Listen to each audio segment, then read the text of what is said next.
الأولين والآخرين وأشهد أن محمدا عبده ورسوله الأمين صلوات الله وسلامه عليه وعلى آله وعلى أصحابه ومن اهتدى بهديه واستنى بسنته إلى يوم الدين. أما بعد، قال الله تبارك وتعالى في كتابه المجيد: قل هذه سبيلي أدعو إلى الله على بصيرة أنا ومن اتبعني وسبحان الله وما أنا من المشركين. وقال أيضا: ومن أحسن قولا ممن دعا إلى الله وعمل صالحا وقال إنني من المسلمين. معزز علماء کرام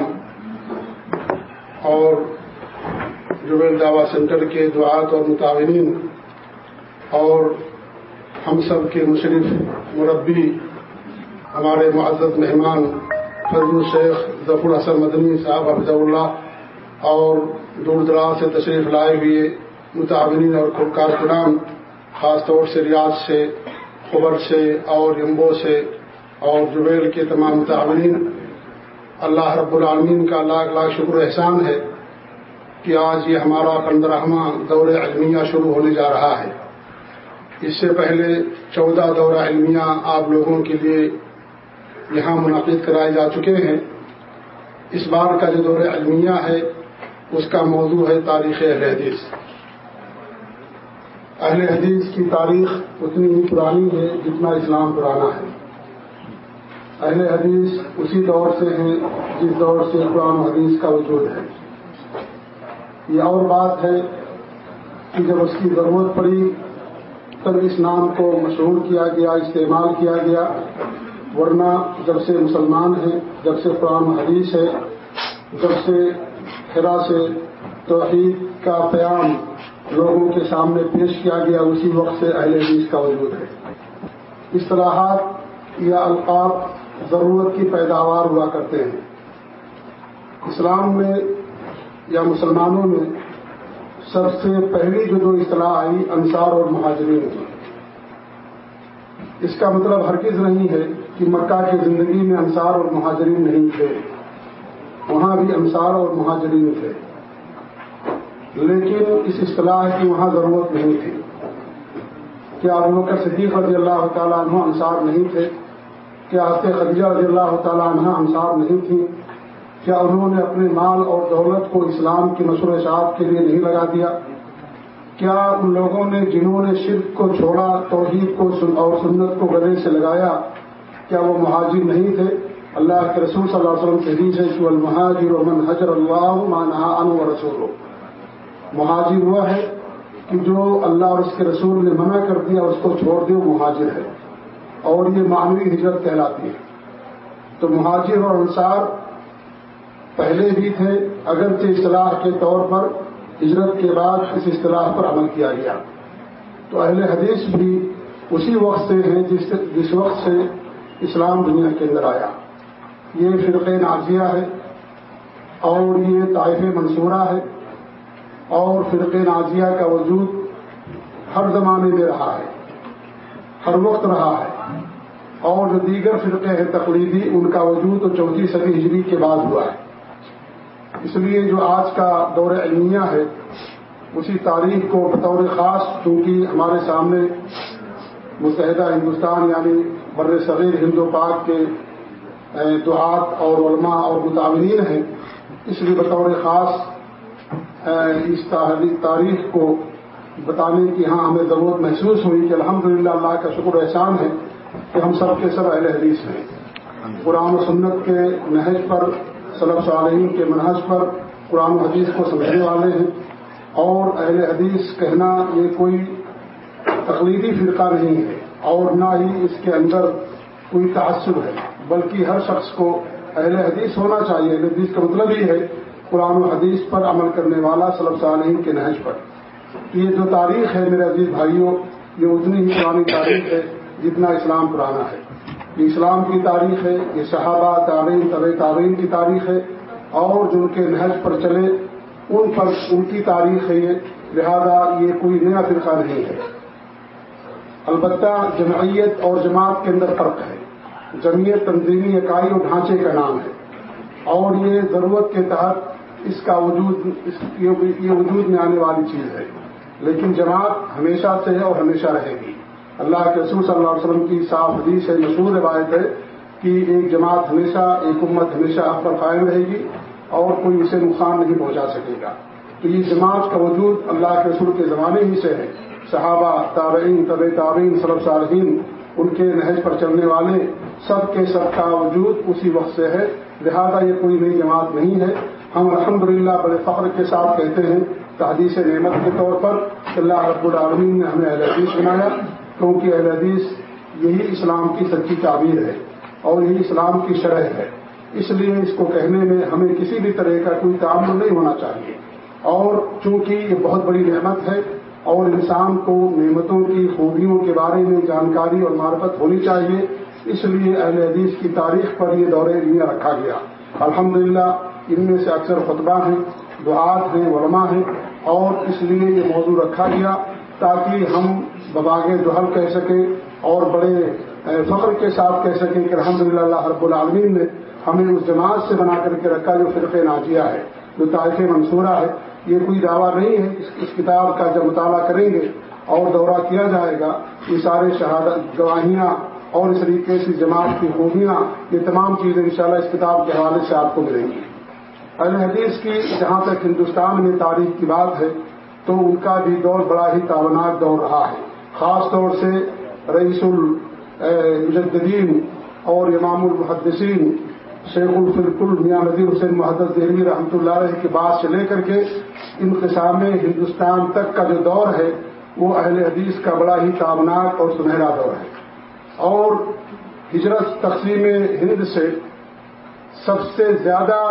جس کو نقصان پہنچا ہے وہ مسلک اہل حدیث ہے۔ اسی لیے بہت سارے لوگوں نے جب ہندوستان تقسیم ہوا تو یہ لکھنا شروع کر دیا تھا، میں ان لوگوں کا نام لینا نہیں چاہتا، یہ اہل حدیثوں کی جو ہے نشست ہے، اور ان جیسے متعصب لوگوں کا نام لے کر کے اس مجلس کو میں داغدار نہیں بنانا چاہتا، کہ انہوں نے یہاں تک کہہ دیا تھا کہ اہل حدیث کا وجود ختم ہو چکا ہے اور اہل حدیث مٹ چکے ہیں اور یہ فتنہ ہمیشہ کے لیے ختم ہو چکا ہے۔ یہاں تک لوگوں نے اخبارات کے اندر، مجال اور جرائد کے اندر لکھنا شروع کیا، لیکن الحمدللہ یہ جماعت اللہ کے رسول صلی اللہ علیہ وسلم کی پیشین ہوئی ہے کہ قیامت تک کی جماعت باقی رہے گی۔ الحمدللہ جماعت پھر کھڑی ہوئی، اور اللہ رب العالمین جزائے خیر دے مملکت سعودی عرب کو کہ یہاں جالیات کا وجود ہوا، اور اس طریقے سے مملکت سعودی عرب کو اللہ رب العالمین نے مال و دولت سے نوازا۔ انہوں نے مال و دولت کو سلفیت کی ترویج و اشاعت کے لیے، مسلک سلف کو دنیا میں عام کرنے کے لیے، توحید و سنت کی آواز کو لوگوں تک پہنچانے کے لیے اپنی پوری دولت کو انہوں نے الحمدللہ اس کے لیے استعمال کیا۔ اسی لیے اللہ رب العالمین نے ان کو بہت ساری نعمتوں سے نواز رکھا،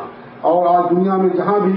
الحمدللہ سلفیت یا توحید و سنت کی بات گشت آپ کو سنائی دے رہی ہے، سب سے بڑا ہاتھ مملکت سعودی عرب کا ہے۔ الحمدللہ کا لاکھ لاکھ شکر و احسان ہے۔ اس جالیات کے ذریعے سے مسلک سلف کی اور مسلک اہل حدیث کی جو اسلام کی سچی تعبیر ہے، فرقہ ناجیہ ہے، طائف منصورہ ہے، اس جماعت کی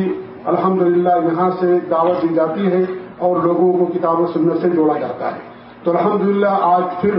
اور ہندوستان کے تقسیم ہونے کے 15 سال کے بعد ہی سے الحمدللہ، اور جب جامعہ رحمانیہ جو دلی کے اندر قائم تھا اور اس کے مؤسسین اور قائم کرنے والے اور بڑی بڑی سربراہ شخصیات اور علمی شخصیات ہندوستان چھوڑ کر کے پاکستان چلی گئی، تو لوگوں نے کہنا شروع کر دیا، جیسا کہ میں نے بیان کیا کہ مسلک اہل حدیث کا وجود ختم ہو گیا۔ لیکن الحمدللہ اللہ رب العالمین رجال پیدا کیے اور علماء پیدا کیا اور اس طریقے اہل سنت پیدا کیے، اور ٹھیک ہندوستان کے تقسیم کے 15 سال کے بعد نوگڑھ کے اندر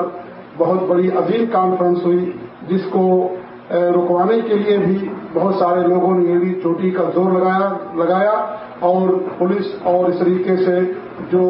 لوگ ہیں ان کی نگرانی میں باقاعدہ یہ عظیم کانفرنس نوگڑھ کے اندر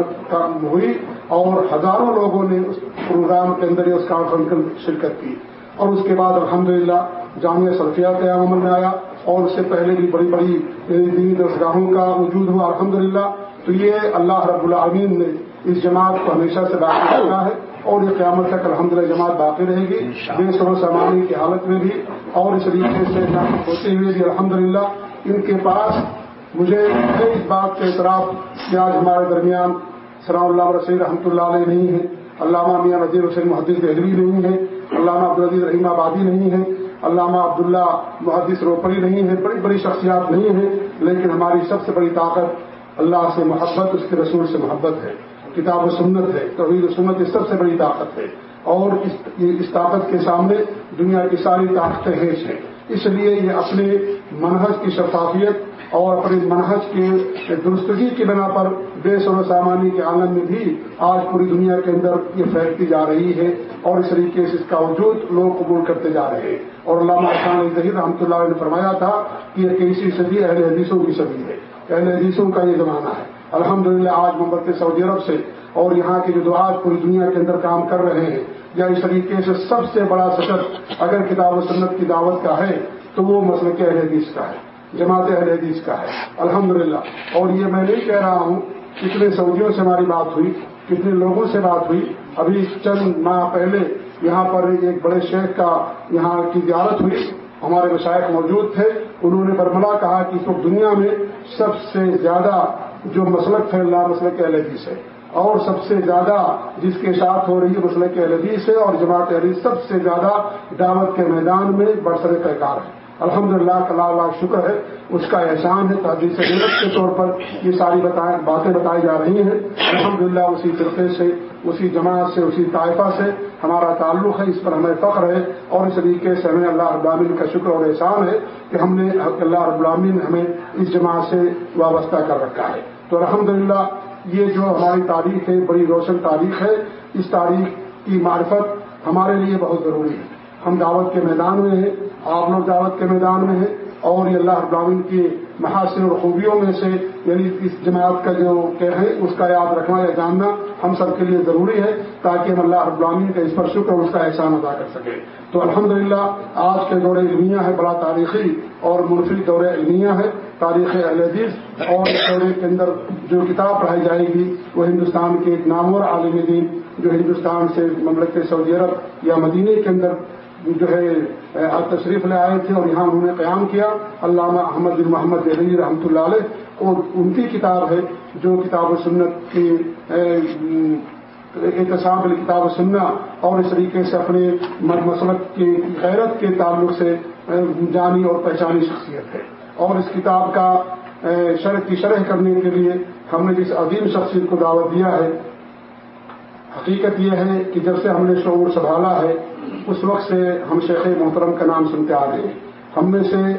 بہت سارے لوگوں کی اتنی عمر نہیں ہوگی جتنی عمر ہمارے شیخ کی دعوت کے میدان میں ہے۔ 40 سال سے آپ شارجہ کے اندر دعوت کے میدان میں ہیں، مسلک سلف کی ترجمانی کر رہے ہیں، اور الحمدللہ آج چاہے ہندوستان ہو، برطانیہ ہو، یا اس طریقے سے بہت سارے علاقے جہاں بھی اردو زبان بولی جاتی ہے، شیخ کی حاضری اور اس پروگرام میں شرکت اس کا پروگرام کی کامیابی کی ضمانت ہوا کرتی ہے۔ ابھی شیخ ہندوستان سے تشریف لائے تھے، اور یہاں مملکت سعودی عرب میں آئے، اور یہاں آپ نے یمبو کے اندر، ریاض کے اندر اپنے بیانات سے لوگوں کو مستفید فرمایا، اور یہاں کے پروگرام کے ختم ہونے کے بعد ہفتے کو عشاء کی نماز پڑھنے کے فوری بعد پھر آپ ہندوستان تشریف لے جا رہے ہیں، جہاں جمعیت اہل حدیث بھیونڈی کی طرف سے ایک عظیم کانفرنس کامن گاؤں کے اندر ہو رہی ہے، جس میں آپ سے تشریف لے جا رہے ہیں اور وہاں لوگوں کو خطاب فرمائیں گے۔ تو الحمدللہ یہ ہمارے لیے بڑی سعادت کی بات ہے، بڑی خوشی کی بات ہے، اور یہ ہمارے لیے نعمت غیر متقبہ ہے۔ آپ جماعت اہل حدیث کے اجماع ناز اور بڑے ہی نامور اہل جو ہے عالم دین ہے، اور ابھی کل آپ کا جو درس ہوا، اب آپ کے جو ہے ہمارے متعلم کے سامنے آپ نے تاریخ اہل حدیث کے حوالے سے، علماء اہل حدیث کے حوالے سے جو واقعات بیان کیے، ابھی ہماری مشائخ کے ساتھ گفتگو ہو رہی تھی کہ الحمدللہ یہ اہل حدیث کی تاریخ بڑی روشن تاریخ ہے۔ اس کے لیے ہم نے جس شخصیت کا انتخاب کیا ہے، اہل حدیث کی تاریخ ان کے سینے کے اندر محفوظ ہے، اور اس لیے ہم نے ان کو منتخب کیا، اور ہم ان کے شکر گزار ہیں، ان کے ممنون ہیں کہ شیخ محترم نے اپنی ساری مصروفیات کے باوجود بھی ہمیں وقت دیا، اور اس طریقے سے ہمارے کارکنان یا ہمیں اپنے علم سے مستفید کرنے کے لیے اتنا دور کا سفر طے کیا۔ ہم اللہ تعالیٰ سے دعا گو ہیں کہ اللہ تعالیٰ شیخ محترم کے پاس فرمائے، ان کے علم سے ہمیں مستفید فرمائے، پوری امت کو مستفید فرمائے، اور اس طریقے سے آپ نے ہمیشہ سے سلفیت کی مسلک اہل حدیث کی بے باکی کے ساتھ ترجمانی کرتے رہے ہیں. اللہ رب العالمین اس کا آپ کو اجر عظیم عطا کرے اور اللہ رب العالمین آپ کی حفاظت فرمائے اور آپ کے علم سے پوری دنیا کو اللہ رب العالمین مستفید فرمائے. انہی چند کلمات کے بعد میں